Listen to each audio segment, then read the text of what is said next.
በትክክል ካልተሰማማን ምንም ማድረግ አይቻልም።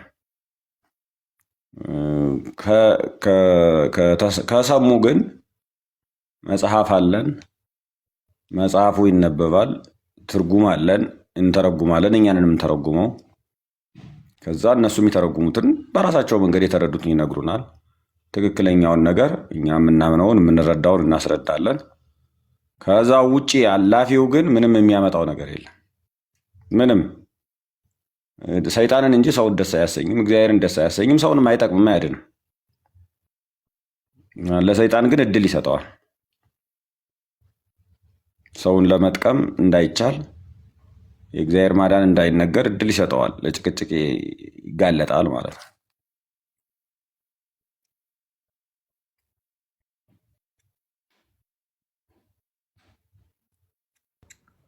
በትክክል በትክክል በትክክል። ያ ወንድማችን ሳሚ ጤና ይስጥልኝ። እንዴት ነህ? ሰላም ነው? ማይ ብራዘር ደሜ ሻሎም ሻሎም ብያለሁ። እንዴት ነህ? የምትፈልገውን ጥያቄ አንተ አንደኛ ነህ ታውቃለህ። ጠይቃቸው። እኔ ጋር አንድ ድመት አለች የምትጮህ እሷ እና መጋቢያ መረ ሳምባ ነው የምትፈልገው መሰለኝ ድመቷ ወይስ ወተት?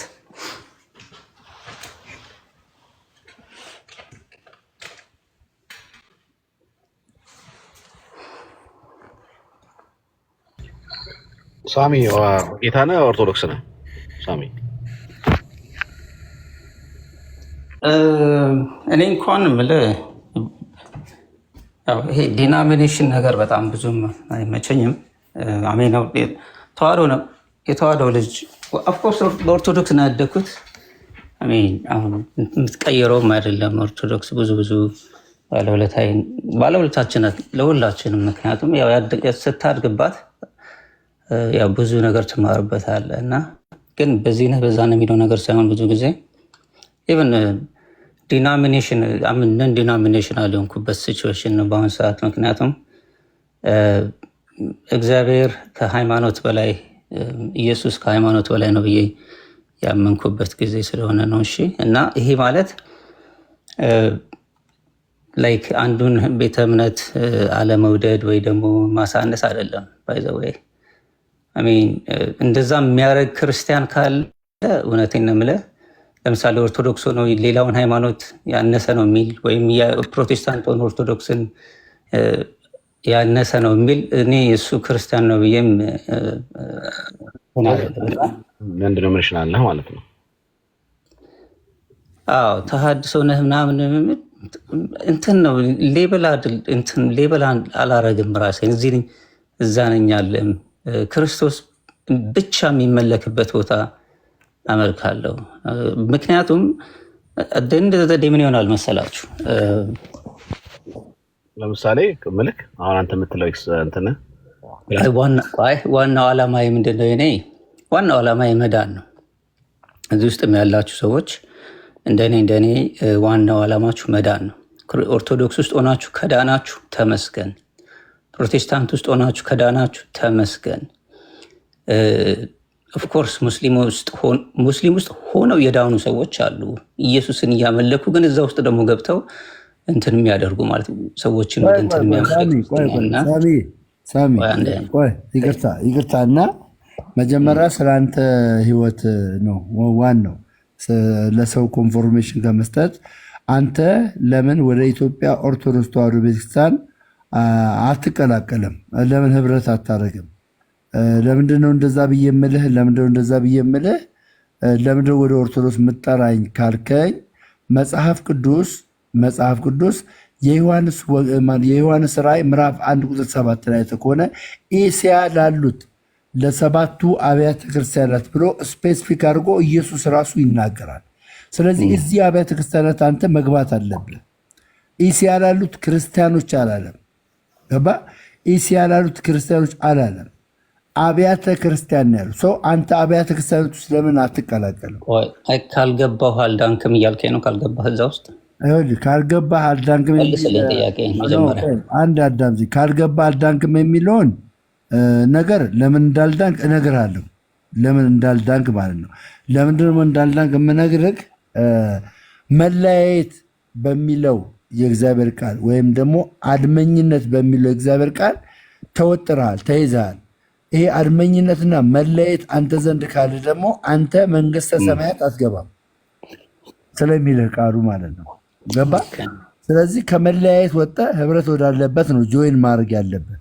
ህብረት ወዳለበት አልዳንክም እያልከኝ ነው። እዛ ውስጥ ከዛ ህብረት ውስጥ ካልገባው አልዳንክም እያልከኝ ነው።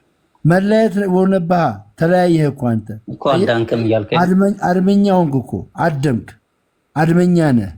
አድመኛ ደግሞ የስጋ ስራ መለስልኛ ጥያቄ ነው። አልዳንክም እያልከኝ ነው። እንደዛ ከሆንክ እኮ ህብረት ያስፈልግሃል። የስጋ ስራ እየተገለጠብህ ነው። የስጋ ስራ የሚገለጥበት ከሆነ የዘላለም ይኸው መጽሐፍ ነው እኮ የሚመልስልህ መጽሐፍ። የስ ኦር ኖ አትለኝም። ስለዚህ እዛ ውስጥ ካልገባው አልዳንክም። ታውቀዋለህ እኮ አንተ ኢንተሊጀንት የሆንክ ሰው ነህ። እኔ እናንተ ብዙ ዓመት እንተዋወቃለን። ጎበዝ ነህ ታውቃለህ። በዚህ ላስረዳ አልችልም። መጽሐፍ ቅዱስ ይዘሃል? መጽሐፍ ቅዱስ እሺ፣ መጽሐፍ ቅዱስ ከያዝክ ገላትያ 5:17 ጀምሮ እስከ 23ቱን ቁጥሮች ስጋ ስራና የመንፈስ ፍሬ የሚለውን አንብቦ ነው ያልኩህ። በቃ ገላትያ 5:17 እስከ 21 ያለውን በቃ ስልህ ታቆማለህ።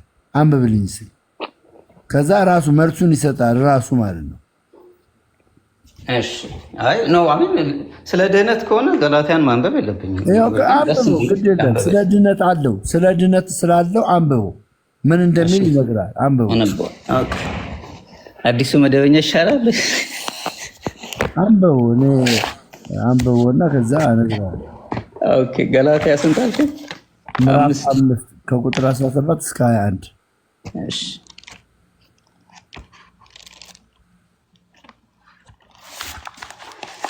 5:17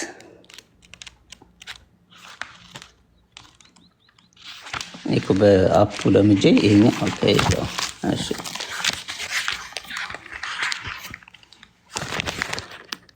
እኔ እኮ ጌታችን መድኃኒታችን ኢየሱስ ክርስቶስ ድህነትን ሲምፕል አድርጎልን መጡ። እኛ ወደዚህ ወደዛ እያምታታ ነው። ግራ ተገባ ወይ? ክርስቶስ በከንቱ ሞተ አላለም? እውነት እንደው ሲምፕል የሆነ መዳን እያለ እስኪ 5:17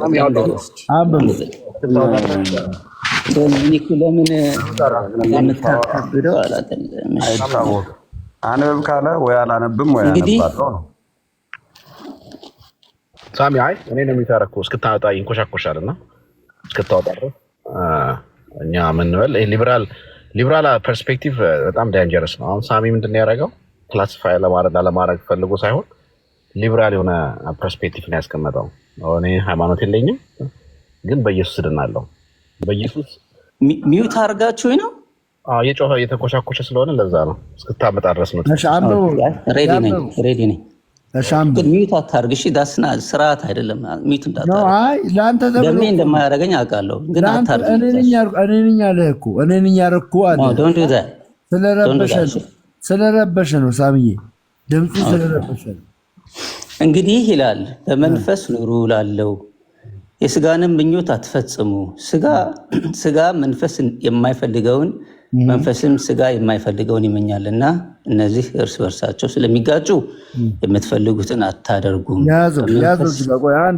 አንዴ ሁለቱ ስለሚጋጩ የምትፈልጉትን አታደርጉም። ምንና ምን? ስጋና መንፈስ ምን ስለሚሉ ስለሚጋጩ። እነዚህ የሚጋጩት ምን ምን ናቸው ብሎ ይጠቅሷል። የስጋ ስራ ብሎ ደግሞ ምን ምን ናቸው ብሎ ይጠቅሷል። ቀጥል። እሺ በመንፈስ ብትኖሩ ግን ከሕግ በታች አይደላችሁም። የስጋ ስራ ግልጽ ነው፣ ይኸውም ዝሙት፣ ርኩሰት፣ መዳራት፣ ጣዖትን ማምለክ፣ ሟርት፣ ጥላቻ፣ ጠብ፣ ቅናት፣ ቁጣ፣ ራስ ወዳድነት፣ መለያየት፣ አድመኝነት፣ ምቀኝነት፣ ስካር።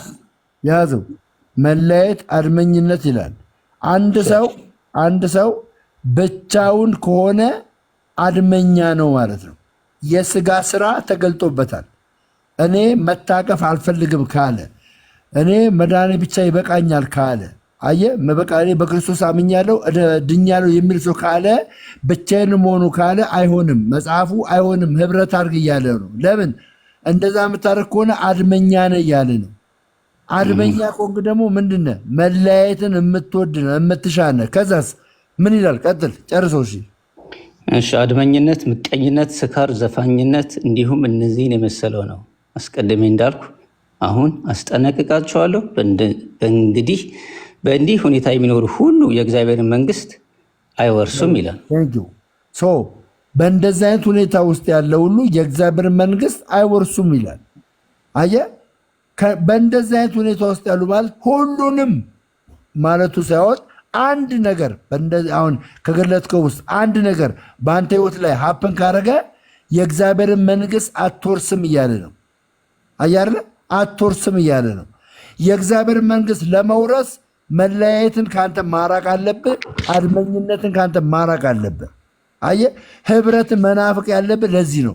ህብረት ያስፈልጋል የምንልህ ለዚህ ነው። ወደዚህ አብያተ ክርስቲያናት ተቀላቀል የምንልህ ለዚህ ነው። ገባ? ተቀላቀል የምንልህ አለበለዚያ የእግዚአብሔር መንግስት አትወርስም። ብቻዬን በቃ እኔ ምንም አልፈልግም የትኛውን ቦታ አልገባም ብትል አድመኛ ነህ።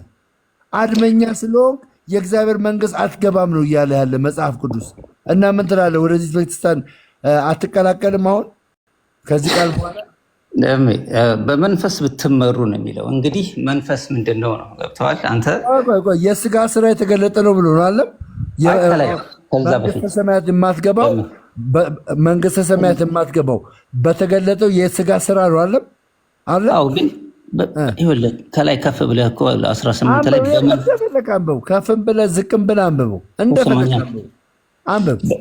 ከላይ በመንፈስ ብትመሩ ግን ከህግ በታች አይደላችሁም ይላል። ስለዚህ ቤዚካሊ በመንፈስ የሚመራ ሰው ኢየሱስ ክርስቶስ ውስጡ ያለ ሰው ባይዘዌ መልካሙን ስራ ባይዘዌ አሁን አንተ መልካም ስራ ሰራው እንኳን ብትል መልካሙን ስራ ራሱ እንድትሰራ ሌላ ርዕስ ውስጥ አትግባ። ሌላ ርዕስ ውስጥ አትገባ። እዚሁ ላይ እኮ በመንፈስ ሌላ ርዕስ ውስጥ አትገባ። በመንፈስ ብትመሩ የሚለውን ቃል ጋር ምን ያገናኘዋል? ከዚህ ቃል ጋር ምንድነው የሚያገናኘው? ከላይ እኮ ጀምሮ ከላይ አንብብ፣ እንደፈለግህ አንብብ። ነገር ግን የስጋ ስራ ያ የሚገለጠው የስጋ ስራ አንተን መንግስተ ሰማያት አያስገባህም። መንግስተ ሰማያት ወራሽ አያደርግም። ስለዚህ ቤዚካሊ በስራ ነው እንግዲህ እነዚህን ማድረግ ከነዚህ ውስጥ እነዚህን አለማድረግ አለብኝ ማለት ነው። አሁን ዝሙት ማድረግ ስራ ነው? ስራ አይደለም ማለት ስራ ነው? ስራ አይደለም ማለት አይደል ነው። ዝሙት አንድ ሰው ዝሙት ሲያደርግ ስራ ማለት ስራ ስትል ምን አይደል ነው? አዳምጠኝ። አንድ ሰው ለምሳሌ ያክል አንተ አሁን በስራ መገለጥ ማለት ምን እንደሆነ ነው ያልገባ። ማለት በስራ መገለጥ ማለት የሚሰርቅ ሰው አይደለም። ሌባ አለ የሚሰርቅ ሰው። ይሄ የሚሰርቅ ሰው ራሱን በስራ ገለጠ ብለህ የምትለው መስረቅ ሲያቆም ነው አይደለም? መልካም ስራ ሲሰራ ነው ያ እኮ። ስለዚህ በስራው ተገለጠ ትለዋለህ አይደለም? ያ ቴንክ ዩ ሶዛት እዚህ ጋር የስጋ ስራ እየተገለጠ ነው ሲል ከተገለጠው የስጋ ስራ መካከል ሁለቱ አድመኝነትና ክርክር፣ መለያየት የሚለው ቃል ይሄ ቃል በአንተ ዘንድ ካለ መንግስተ ሰማያት አትገባም ይልሃል። እንደዛ አይደለም። ትክክለኛ እንትኑ የእግዚአብሔር መንግስት ቁጥር 19 ደግማ አንብበው። ገባኝ እኮ አይቼዋለሁ። ሁሉን አነበብነው እኮ ድጋሚ። ግን አንተ አውዱ ያልገባህ ምኑ ጋር መሰለህ? እዚህ ጋር አንድ ሰው በክርስቶስ የሆነ ሰው ከነዚህ ነገሮች ሊለይ ይችላል። ለምሳሌ ከላይ ብታነብ ክርስቶስ ነፃ ያወጣን በነፃነት እንድኖር እያለ ከአንድ ጀምሮ ወደታች ብትሄድ አንድ ሰው እነዚህ ሰዎች በክርስቶስ